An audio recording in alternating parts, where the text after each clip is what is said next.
Beberapa tahun setelah menerbitkan Emotional Intelligence, Daniel Goleman menerbitkan buku baru judulnya Social Intelligence.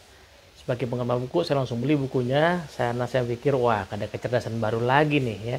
Ternyata pada saat kita baca buku itu, Pak Goleman menjelaskan bahwa sebenarnya social intelligence itu adalah konsekuensi logis dari emotional intelligence.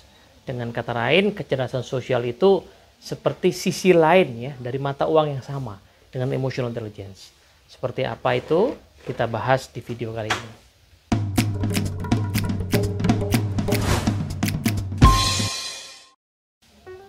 Oke, assalamualaikum warahmatullahi wabarakatuh. Halo teman-teman semua. Kita mau lanjutkan pembahasan kita soal meninjau kembali kecerdasan emosi.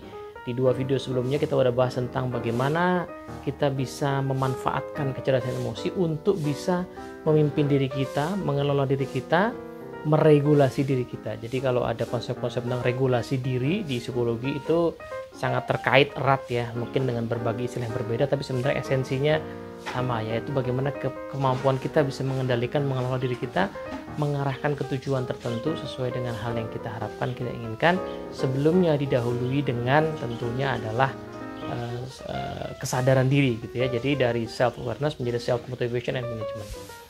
Nah, pada saat kita bahas soal self leadership, self management gitu, self motivation, itu kan teman-teman mungkin ingat bahwa kita diajak untuk mengarahkan diri kita ke arah tujuan tertentu yang disebut sebagai visi hidup ya, tujuan hidup ya, dari yang luas ya, bicara hidup, kemudian lebih spesifik ke professional goals misalnya. Nah, tujuannya adalah supaya saya bisa berkontribusi dengan lebih baik lagi sebagai individu ya, supaya saya bisa mengaktualisasikan potensi diri saya dengan baik, supaya saya bisa menghadirkan manfaat bagi organisasi tempat saya berada, atau keluarga tempat saya berada, atau masyarakat tempat saya berada, atau bidang ilmu tempat yang saya tekuni.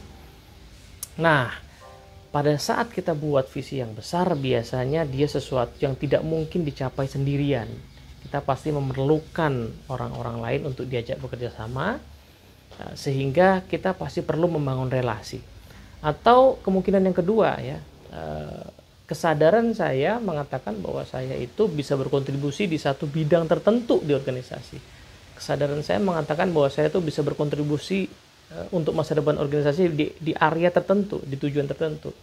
Artinya pasti ada orang-orang lain yang juga berkontribusi di tempatnya masing-masing. Ya. Dan ingat di bahasan kita di video pertama juga bahwa sebenarnya tujuan kita menyadari potensi diri kita adalah menentukan kontribusi optimal apa sih yang bisa kita berikan, diberikan kepada siapa. Nah, organisasi itu sesuatu yang besar, maka realnya, spesifiknya kita pasti berkontribusi kepada orang atau bagian atau unit tertentu. Dengan bahasa lainnya lagi adalah kita pasti melayani ya, orang atau organisasi atau unit, departemen, divisi yang menjadi pelanggan saya. Nah, gitu ya. Pak Peter Drucker, pakar manajemen itu pernah bilang bahwa the purpose of the business is to create a customer gitu. Jadi disebut bisnis itu ketika dia berdiri ya, dia bisa berdiri kalau dia punya pelanggan ya. Dia bisa meng-create pelanggan. Jadi dia bisa kontribusi sesuatu yang ada pelanggannya, ada yang beli, ada yang make gitu. Nah, orang yang ahli di suatu bidang tertentu kalau nggak ada yang make ya kaliannya nggak bisa diaktualkan. Ya kan, kita punya produk kalau nggak ada yang make ya meskipun produk itu secara kualitas bagus ya dia tidak bisa menghadirkan manfaat gitu. Nah, itu dia. Maka dari itu sebenarnya kesadaran diri dan manajemen diri tidak bisa dipisahkan dari kesadaran relasi dan nanti akhirnya manajemen relasi. Karena saya akhirnya perlu untuk memahami saya itu berkontribusi kepada siapa, saya itu melayani siapa, pelanggan saya itu siapa. Nah, itu nanti yang kita perlu latih pada saat kita membangun kesadaran relasi atau relationship awareness. Nah, dari kesadaran itu baru kemudian kita bisa secara real ya memberikan kontribusi yang nyata, yang bermanfaat, dan membangun hubungan yang kokoh, yang kuat ya, membangun relasi yang kuat untuk mewujudkan tujuan bersama. Nah, itu yang nanti disebut sebagai relationship management. Jadi dua bagian itu ya. Nah, ini mungkin akan kita bahas di dua video yang terpisah. Kita mau bahas dulu soal relationship awareness. Jadi sebelum bisa manage mesti aware dulu ya. Ada sebuah kalimat bijak yang mengatakan apa-apa yang kita sadari bisa kita kendalikan, apa-apa yang tidak kita sadari mengendalikan kita. Nah, jadi kita baru bisa ngelola relasi kalau kita sadar relasi dulu, sadar berhubungan dengan siapa, sadar kebutuhan mereka apa. Nah, jadi ada satu metafora yang sangat bagus ya dikemukakan oleh Pak Stephen Covey di bukunya Seven Habits, bahwa membangun relasi itu metaforanya seperti rekening tabungan, rekening bank. Maksudnya gimana tuh ya? Jadi rekening tabungan itu kan ada setor, ada tarik, itu yang paling basic ya. Kita nyetor uang, nyetor dana, sehingga nanti kita bisa narik. Nah, kita nggak bisa narik dana kalau nggak pernah nyetor, atau kita nggak bisa narik dana dengan amount tertentu kalau setorannya kurang, ya kan?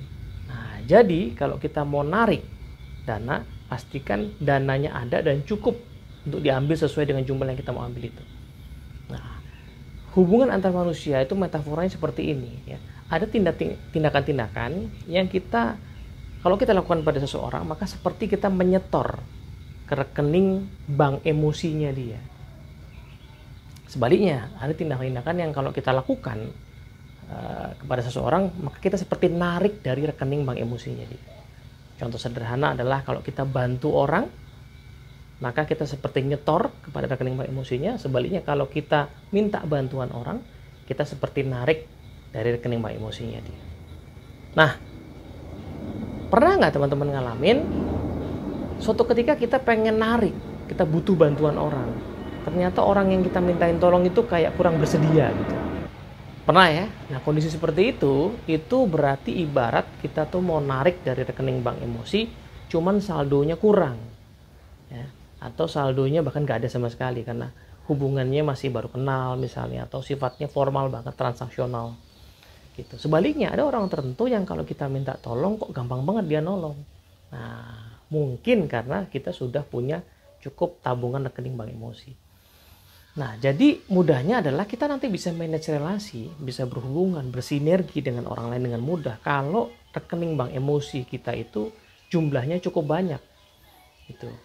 Artinya setorannya cukup banyak dan nariknya dikit-dikit. Ya kan? Kalau setoran sama nariknya barengan atau apa namanya jumlahnya selalu ngepas, ya hubungan itu tidak akan cukup kokoh. Gitu. Tapi nggak narik sama sekali juga ada susah ya, nggak mungkin dalam hubungan yang intens sering ketemu kita nggak narik sama sekali. Kerja bareng nggak pernah minta tolong kan nggak mungkin ya. Berkomunikasi dengan orang sama sekali nggak pernah menyinggung perkataan menyinggung perasaannya kan nggak mungkin juga. Jadi pasti tarikan itu pernah ada, tapi hubungan kita bisa sangat kokoh, dengan kata lain rekening bank emosinya itu banyak kalau setorannya ditambah terus, nah tarikannya sedikit-sedikit. Nah, metafora ini kita bisa bawa untuk kita jadikan dasar membangun kesadaran relasi. Jadi praktik realnya seperti apa kesadaran relasi itu? Kesadaran relasi itu praktiknya begini. Jadi silakan ya petakan ya orang-orang atau pihak-pihak yang menjadi stakeholders kita, yang menjadi pelanggan kita, menjadi pihak-pihak yang menggunakan hasil pekerjaan kita. Karena merekalah yang sebenarnya menentukan apakah kita berharga atau tidak kontribusinya. Yang kita kerjakan itu valuable atau tidak bagi mereka. Nah, selama mereka merasa valuable, berarti kita masih punya pekerjaan, masih punya kontribusi, masih punya manfaat. Tapi selama mereka tidak merasakan manfaatnya, berarti ya sebagus apapun yang kita buat itu nggak akan kemudian jadi dampak buat mereka. Maka dari itu ya praktek realnya adalah silahkan dipetakan ya. Siapa saja sih ya pihak-pihak orang-orang yang menjadi stakeholders kita, pelanggan-pelanggan kita, yang menggunakan jasa pekerjaan kita. Nah lalu, sekarang bayangkan, pikirkan kita ada di posisi mereka. Lalu melihat diri kita. Jadi saya misalnya Teddy, saya sering berhubungan sama pihak tertentu namanya Anto misalnya ya. Nah, bayangkan jadi Anto melihat si Teddy. Ya kan? Nah, kira-kira apa ya tindakan-tindakan yang si Teddy lakukan yang kalau dilakukan akan menjadi setoran pada rekening bank emosinya dia. Nah, tergantung nih si Antonya ini siapa ya. Kalau si Antonya adalah rekan kerja misalnya yang sering berhubungan, nah, apa kira-kira setoran rekening bank emosi yang sangat diperlukan? Misalnya bantuin tugas-tugas, ngasih informasi yang diperlukan, bukain jalan untuk kenalan dengan network yang mana gitu ya. Nah, kalau Anto ini adalah pelanggan, mungkin ngasih informasi-informasi yang bermanfaat, tidak cuma jualan aja ya kan. Nah, ngasih tahu perkembangan. Kalau si Anto ini adalah vendor, which is kita sekarang kondisi di mana bisnis proses outsourcing itu udah jadi praktek yang lazim ya di banyak bagian. Jadi sebenarnya kita butuh ya punya vendor-vendor yang bagus yang setia melayani kita kan gitu. Nah, tapi kita mesti feeding informasi apa, kita mesti feeding manfaat apa kepada vendor itu. Atau kebalikannya, kita jadi vendor, kita perlu feeding ya, solusi apa yang kebutuhan. Nah, itu yang disebut sebagai rekening bank emosi gitu ya. Tidak saja kebutuhan yang sifatnya formal, artinya pure pekerjaan, tetapi juga kebutuhan yang sifatnya mungkin psikologis ya, emosional gitu. Kebutuhan yang sifatnya membangun relasi yang baik gitu, yang nyaman, yang enak diajak ngobrol gitu. Nah, itu poin pertama. Nah, yang kedua, setelah kita petakan stakeholdersnya, kemudian apa kira-kira kebutuhannya, segeralah untuk merencanakan ya kapan kita akan mulai menyetor itu secara rutin. Nah, karena seperti metafora di tabungan tadi, yang paling ideal di dalam sebuah hubungan adalah ketika setorannya itu banyak, ngambilnya sedikit-sedikit. Nah, maka dari itu fokus utama kita harusnya adalah di nyetornya dulu. Ya. Setoran apa yang bisa rutin saya berikan kepada yang bersangkutan atau kepada pihak serius itu yang saya akan memungkinkan dalam jangka panjang itu punya hubungan yang sangat baik. Gitu. Nah, tentunya akhirnya ya ini perlu sebuah niat baik ya, ini perlu sebuah ketulusan ya. Inilah bedanya rekening bank emosi, kata Pak Stephen Covey, dengan rekening bank biasa. Kalau rekening bank biasa ya tidak ada keharusan untuk nyetor ke tabungan kita secara ikhlas apa tidak gitu ya. Tapi di rekening bank emosi maka setoran itu perlu tulus, perlu murni, perlu continue ya. Karena kita nggak pernah tahu kapan kita akan perlu narik gitu. Nah, itu kira-kira ya. Jadi silahkan cari setoran. Nah, yang perlu kita ingat adalah di rekening bank emosi, setoran itu uniknya tidak sama dengan rekening bank biasa ya. Kalau di rekening bank biasa itu kita nyetor semau-mau kita ya kan. Adanya berapa kita setor dan kita bebas menentukan mau buka rekening dengan mata uang atau valuta yang seperti apa. Mau punyanya dolar pakai nabung dolar, punya rupiah nabung rupiah gitu kan. Nah, tapi di rekening bank emosi ternyata valuta yang menentukan bukan valuta yang kita mau, melainkan valuta yang dibutuhkan oleh orang yang atau pihak yang kita setor itu. Contoh sederhana ya, ketika kita misalnya menolong seseorang, bisa jadi kadang-kadang pertolongan itu simple aja, sederhana. Cuman pas dia lagi butuh banget informasi itu ternyata. Nah, ternyata bagi dia setoran yang kayaknya kecil itu ternyata itu sebuah tercatat di rekening bank emosinya sebagai setoran yang sangat besar gitu. Nah, kebalikannya, kadang-kadang kita merasa sudah effort nyetor sesuatu yang kita pikirkan dengan baik gitu ya. Nah, tapi ternyata bagi si penerima itu bukan sesuatu yang berharga ya.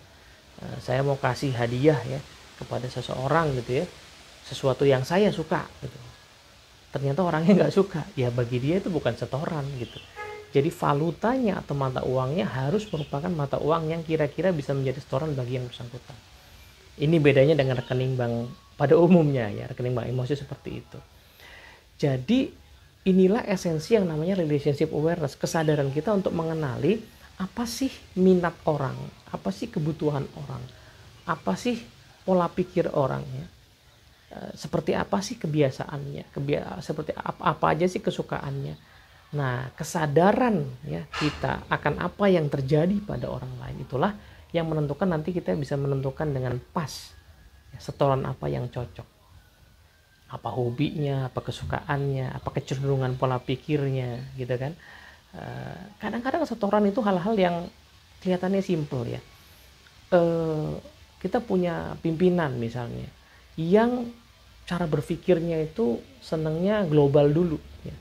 Nah, jadi seringnya ngomong oke, big picture-nya apa dulu ya. Nah, kebetulan kita ini orangnya detail, kebalikannya ya. Senangnya langsung masuk ke jump into detail.